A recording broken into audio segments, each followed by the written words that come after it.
Smith, I want to thank you so much, first off, for hosting me. We had an incredible dinner last night, and you have created basically a crappie compound. Am I right? You know, that's what a lot of the guys call it, Kirby. It's a fun place. Over the years, just developed some unbelievable friendships in the crappie world, and started building this thing. It just seems like we're adding on continuously. But it's fun. It's a cool hangout. And you guys enjoy entertaining, am I right? Oh yeah. Because yeah, I've been here literally, 14 hours, and I've met probably 20 people. but how can anybody that knows you, stay away from a place like this? You've got covered boat slips. You have your own, bait station with tons of free minnows, right? Or do we have to pay for this? It depends who you are. Oh, okay. Well, I guess we'll find out tomorrow. That's right. So tomorrow, you're taking me on an adventure to Ark of Butler, right? Yes. And we got a cold front coming in, so it's supposed to be kind of cold. It might shut the crappie down a little bit. It's the fall pattern. Can you tell us a little bit about your presentation we're going to be using tomorrow? Yeah, what we're going to be doing, Kirby, is we're going to be trolling. So basically, some people call it pushing. All the poles are going to be on the front of the boat. And this time of year, especially everybody has different fishing styles, which you very well know. But I basically slow things down a little bit. I'm normally, everybody kind of knows me as a power troller. A power troller? Yeah. Okay, now what is a power troller? Well, a power troller basically is, once the spring spawn is over with, I go to power trolling, and I run all year until now. So basically, even up until a week or so ago, I was power trolling. Jack Wells designed a pole that I was instrumental in helping with Kent Driscoll and John Harrison, and we prototyped those things all summer until we came out with what we call the perfect pole. It's designed for heavy weights. When I power troll, I'm running 3-ounce weights. 3 ounces? Yeah. Yeah. Where you just knock the crappie out and net them when they come to the top? Yeah, we swing the poles back and forth every once in a while. 3-ounce weight? Yeah. It's amazing. I think back over the years, I was taught by my dad power trolling, and he was basically using poles that Buck Simmons had given him, and there were cane poles that he'd cut off the ends of them. They were 20 foot long. These things are unbelievable. Cut off the ends, mounted his rig system on the end, about 18 foot long. He was running 12-ounce weights. He started back then running 12s, and then he went to 8s, and then he went to 6s, and basically stayed at that 6, he and Mom, for years. And so I would say our power trolling today is just a form of what they started years ago. Right. And so when I started doing it, and I was using 12-ounce weights, I said, oh my goodness, that's almost like cutting pupwood all day. I mean, okay. You're sitting there dealing with those big heavy poles and catching those big 2-pound crappie. You're gonna know it at the end of the day. Yeah. So I started working with different style weights and things, and I am now down to a 3-ounce weight, which is my preferred weight. So I can run a 3-ounce weight, run my setups on there, and that's what I power troll with in the summer. Now, This time of year, I've neck down. I say neck down. I slow it down a little bit. Go from a 3-ounce weight to a 1.5-ounce weight, which is still fairly heavy for pushing, but I use a 1.5-ounce weight this time of year. And then all of my baits are smaller.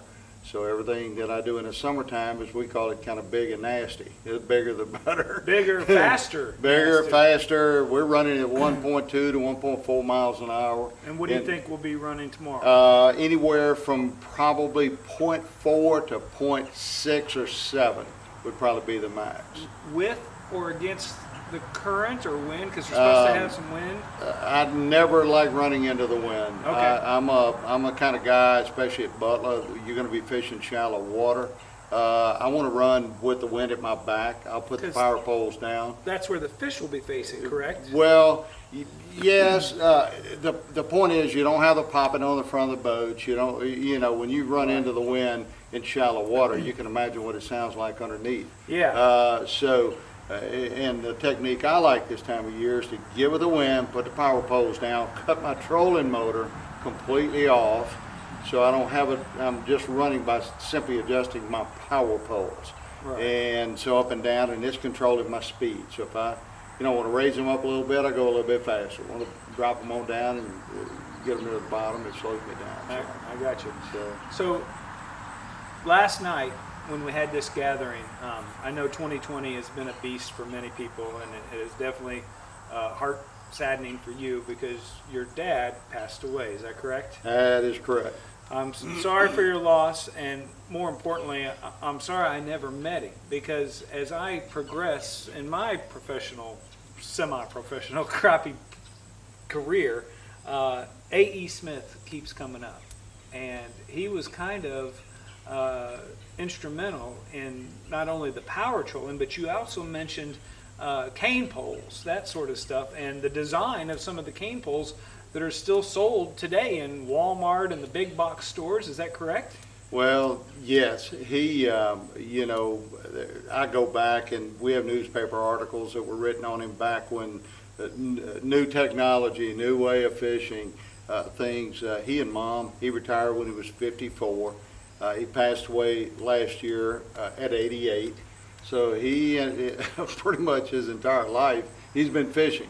Right. So he and Mom fished, and they kind of come from the old school. All the new technology today, he'd be lost.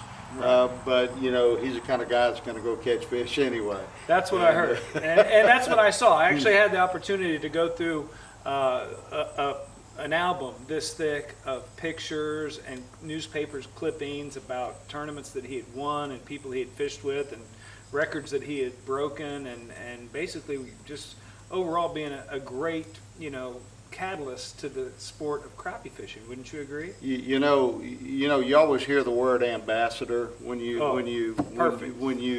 get into talking about what does a person represent. Uh-huh. It's not how great a fisherman you are. He's the kind of guy when you met him. I was talking to Jeremy Aldrich last night when Jeremy came over, and you know how good a fisherman Jeremy Oh is. yeah. I look forward to fishing with him later. and he sat there and he said, Les, he said, I really hadn't had an opportunity to tell you, but he said, I love that man. And, Wow. There's so many people that have come up to me and said, I love your dad, and I'll always remember him. But he was an ambassador. He was, if you want somebody to promote how to act, Right. how to just, if you want somebody to say, represent the crappie world, you could stick him out there and he'd be the perfect ambassador. Well, the apple doesn't fall far from the tree, not only with the things that he taught you in the aspect of trolling, which I'm very anxious to get out on the water and try, but in hosting as well and entertaining crappie fishermen and creating this compound that'll basically house a fraternity. It's like a frat house at times, isn't it? Yeah, well, it's like John Godwin told you the other day. He said you got to go through the initiation period. That made me a little nervous. But hey, I'm just happy to be in consideration for that, and basically looking really forward to fishing with you and trying some of these techniques. One thing that a lot of people last night who were in good spirits, per se, they were talking about TR, and I don't know what that is. Can you, the TR, we're bringing out the TR. Well, what is that exactly?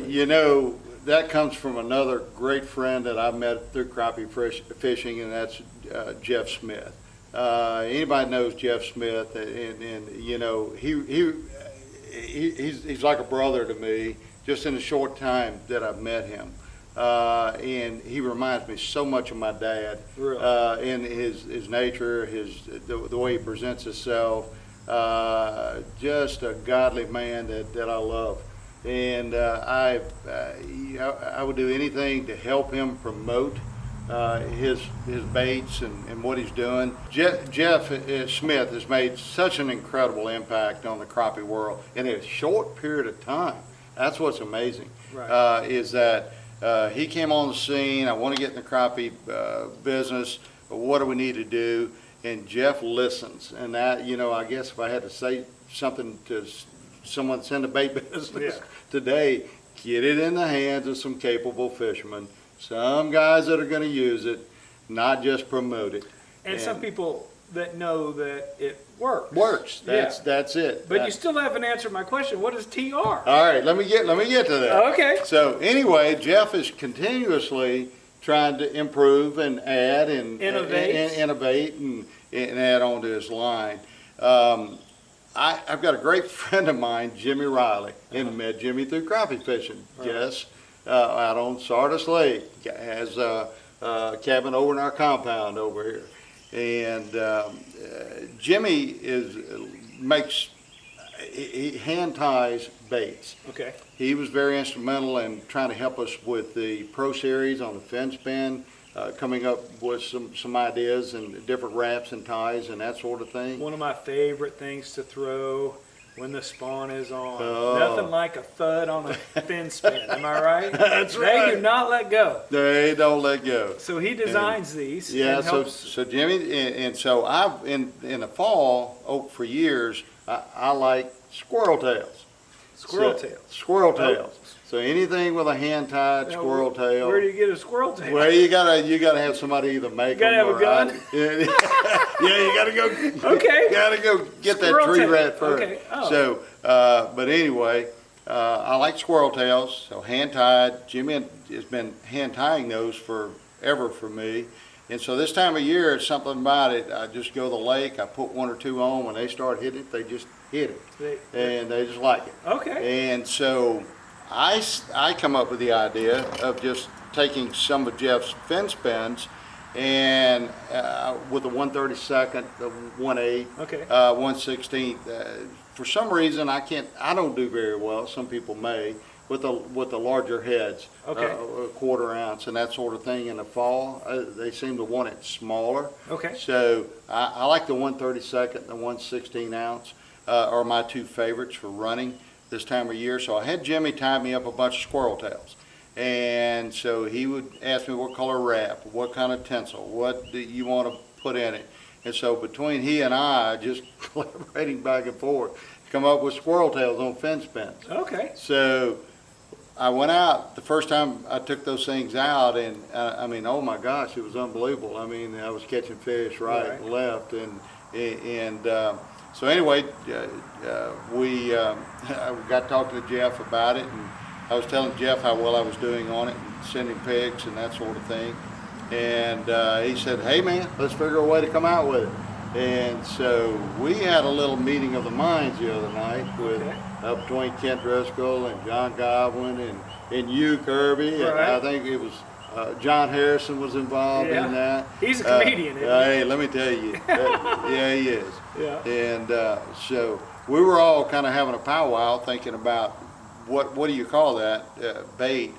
And I'm not sure who actually even came up with the name. I think it was Godwin. Was it Godwin? Yeah. It come up with tree rat.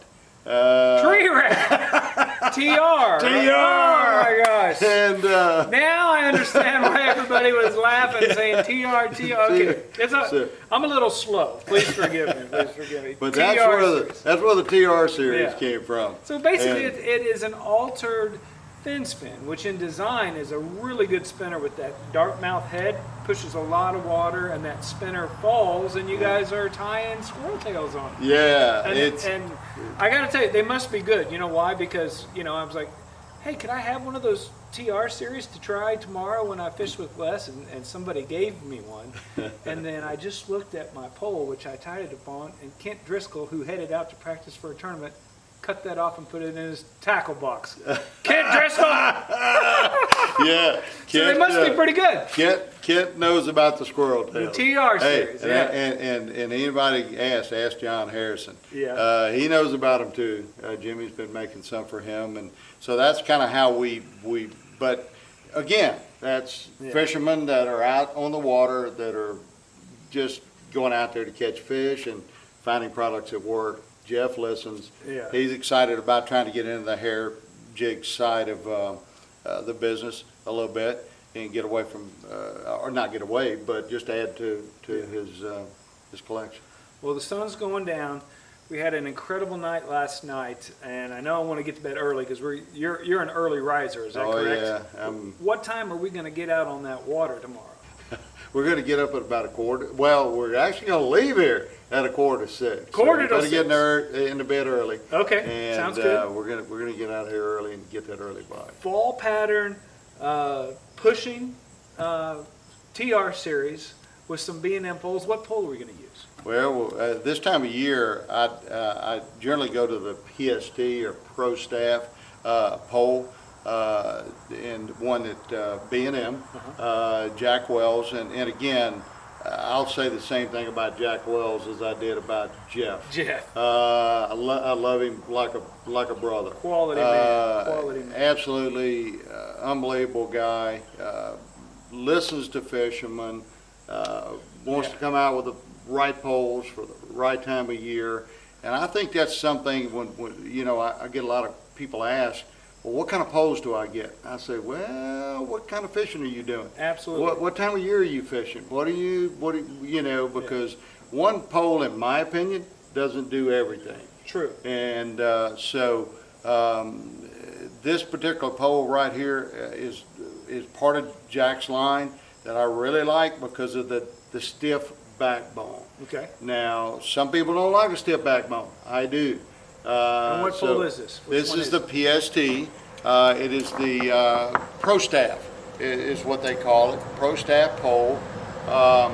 And it's a trolling rod, 16 foot long. I've been tempted to actually try some 18s and 20s, believe it or not. Really? Yes. You know, when people start live scoping, you know, all I can hear is that when fish get within 20 foot, they start spooking. Right. A lot of times. True. So I'm sitting there thinking, well, if I'm sitting there with a 16-foot pole, I may never be getting to a lot of the fish that are spooking. That makes sense. So I said, well, maybe so I actually have 4 20-foot PSTs that I'm going to rig up. We're not going to use them tomorrow. Okay. Because I don't want to put you through that. But we're going to rig those up, and I'm going to start trying some PSTs. But thanks to Jack, he has outstanding poles for whatever season you want to fish. Yeah. It doesn't matter. But this is my favorite. It's a Pro Staff. PST is, you know, what a lot of people call it for this time of year. I like 16 foot. I don't like anything any shorter than that. I want to get it out of the way of my boat. We're going to be fishing water that's probably about 6 to 8 feet, probably at the most. Okay. So I want something that's going to get out there, get away from that boat, and I run a unique setup. I've seen very few people run with a weight on top.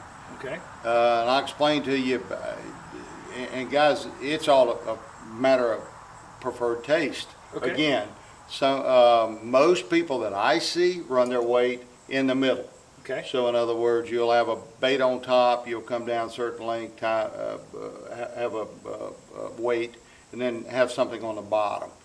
There's some people I know run weights on bottom, and they'll have 2 jigs above it. Now, the reason I run with a weight on top is because I run it more like a long line setup. Okay. So if you sit and kind of think about what I'm saying, there's no resistance, there's no weight down there. When that fish hits that bait, he's not feeling that weight. There's nothing down there. It's just dragging.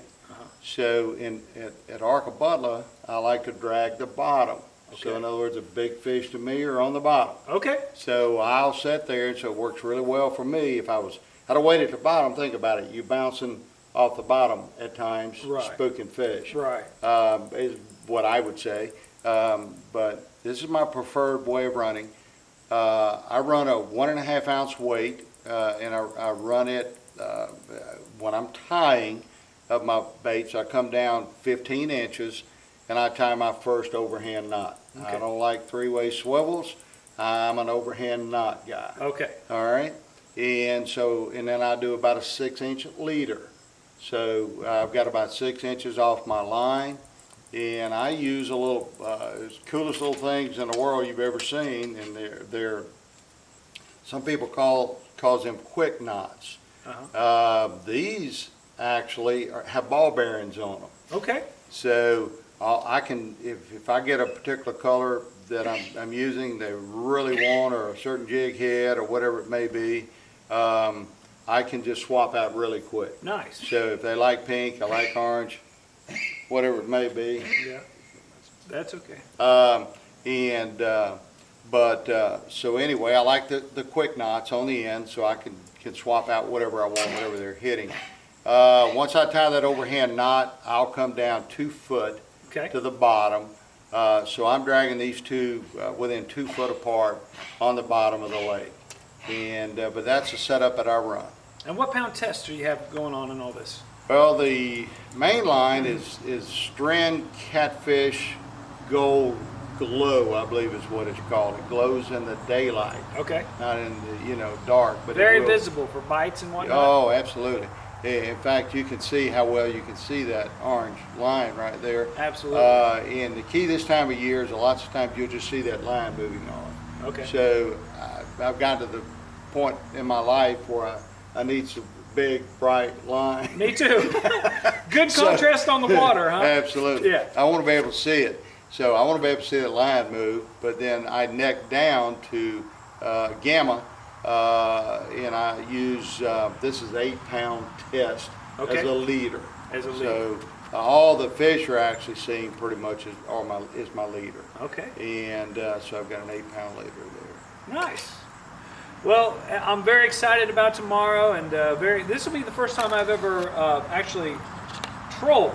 So I'm excited to use these B&M poles, and how convenient that, basically Jack Wells and his incredible crew at B&M, I believe there's Janice and Virginia and Jason McDuffie, they're in your backyard, am I right? Oh, yeah, right down the street. West Point, Mississippi. Yeah, Jack's been up several times hanging out at the compound. He's actually a member. Yeah. He's been initiated. So. Oh, okay. Yeah. There's that whole initiation thing.